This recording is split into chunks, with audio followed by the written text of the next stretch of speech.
All right, you can't tell right now from this angle, but I'm actually sitting on my bed while I'm filming this because I thought it'd be appropriate because we're talking about how to be a morning person with intermittent fasting. Now, I'm going to be sharing all the details of how you can actually feel more energized in the morning when you're following intermittent fasting and especially being in your fasted state in today's video. All right, guys, for those of you who don't know who I am, my name's Autumn and I'm a certified clinical nutritionist with my master's in nutrition and human performance. I'm also the creator of the 21-day intermittent fasting program, which covers all the details of how to properly utilize intermittent fasting as well as the nutrient timing that goes along with it so that you can achieve best results. Okay, so in order to understand how to be a morning person and how to have more energy in the morning with intermittent fasting, we have to go back on a little nutrition nerd rant here on mitochondria. So if you've watched my video right here, which is a pretty long one, but it really covers the science behind intermittent fasting, then you'll remember that mitochondria are energy powerhouses. It's where all of our cells' energy is created. Now, the mitochondria can burn energy in two different ways, either with sugar or with fat. Now, sugar is a really fast burning source, so you'll run through that energy quickly, which is why you'll experience those spikes and falls in energy levels. But it's also a lot easier for your mitochondria to utilize those carbohydrates or that sugar as an energy source because it is so fast. Now, on the other hand, it can also burn fat as fuel. Fat is a much more sustainable energy source and you aren't going to have those crashes in energy. We also have more fat stored in the body than we do carbohydrates. So not only when you start burning fat as fuel, will you start achieving your weight loss and your fat loss goals, but you'll also have the more sustainable energy sources, the decreased brain fog, but also feel more energized in the morning. Now, here's what happens in the morning. In the morning, naturally, we're in a fasted state. You've gone most likely at least 8 hours without eating, unless you have that condition where you eat in your sleep. I forget what it's called, but it's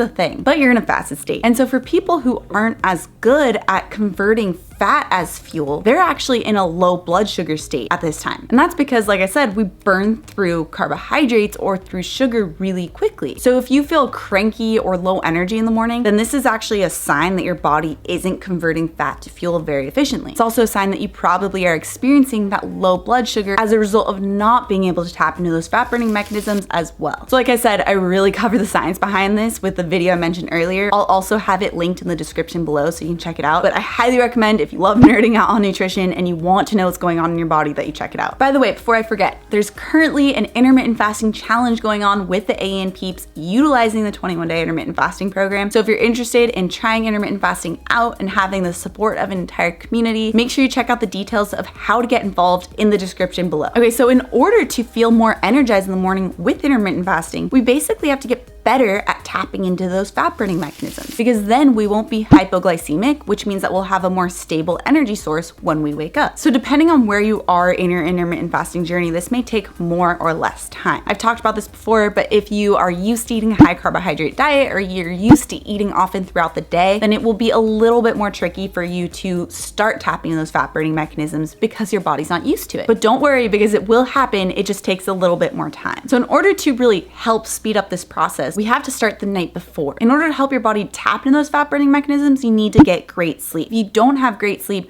then your body will have artificially high levels of cortisol the next morning, which will cause those crazy spikes and falls in your blood glucose levels, which will make it more difficult to tap into fat burning mechanisms. So every night, it's really important that you have your nighttime routine that helps to reduce your stress levels, helps to naturally increase the melatonin, and makes it so that you get that high quality deep sleep. In fact, I have a lot of information on how you can achieve this high quality deep sleep with this video. But by getting this high quality deep sleep, you're actually able to wake up the next morning with lower cortisol levels and lower hunger levels, or the hunger hormone ghrelin, which makes it easier to tap into your fat burning mechanisms so that you will have those stable energy levels. Now let's take a look at what you can do in the morning to tap into those fat burning mechanisms so that you can achieve those higher energy levels. If you are new to intermittent fasting, I highly recommend that you start off with lower intensity exercises as your body's getting used to utilizing fat as fuel. Higher intensity exercises don't burn fat, they burn sugar. So if you're already in that low blood sugar state because your body's not used to tapping into fat burning mechanisms, then that'll just make it plunge even further. And that'll really deplete your energy levels. So in like the first couple days to the first couple weeks, really depending on where your body's at, I recommend starting off with either a long walk in the morning, which, oh my gosh, has amazing benefits for fat burning, but also for hormone balance and just health overall, which you can check out the details of in this video. But starting off with a 20, 30, maybe 60-minute walk in the morning will help to switch your body into that fat burning mechanism and lower your cortisol levels, aka stress levels. You can also do things like go for a swim, do light strength training, nothing too intense, nothing that's going to raise your heart rate too high, because then that'll shift shift you out of fat burning and into that carbohydrate burning again, which remember, that lowers your blood sugar even further, and then it'll make it so that your energy levels drop even more. Once your body has become more metabolically flexible, where it's able to more easily shift from fat burning to carbohydrate burning, and when you feel more energized in the morning as a result, that's when you can start incorporating the higher intensity workouts. So it's not that you have to totally get rid of them. It's just, adjusting to a new lifestyle and adjusting to being able to tap into those fat burning mechanisms in the first place. I mean, think about it. You're rewiring your whole system from probably years, if not a lifetime, worth of only using really carbohydrates as fuel, especially if, like I said, you are used to eating often throughout the day or eating when you first wake up. So it's totally fine if it takes a couple days or a couple weeks. That's normal. That's your body's process of learning how to tap into its fat burning mechanisms. But it's really important that you are also fueling your body properly and utilizing the proper nutrient timing so that you can achieve that balance in your body, work with your hormones rather against them, and it just makes it easier to tap into fat burning as well. And I go all into the detail of proper nutrient timing, how to utilize food to actually help you achieve your goals in the 21-day intermittent fasting program. And remember, that's what we're using right now for the challenge. So if you are interested in getting started, make sure you check out the link in the description below. There's amazing recipes, amazing food, workouts, all the information you need to actually succeed with your wellness goals. I'll have it all linked, all the information you need in the description below. All right, guys, like I said, if you are new to intermittent fasting, make sure that you check out this video next. It goes over the 10 intermittent fasting mistakes that you're probably making if you are a beginner. Also, if you love the science-backed information, make sure you subscribe right here. I'll have new videos every Tuesday and Thursday. All right, guys, thanks for watching, and I'll see you in my next video.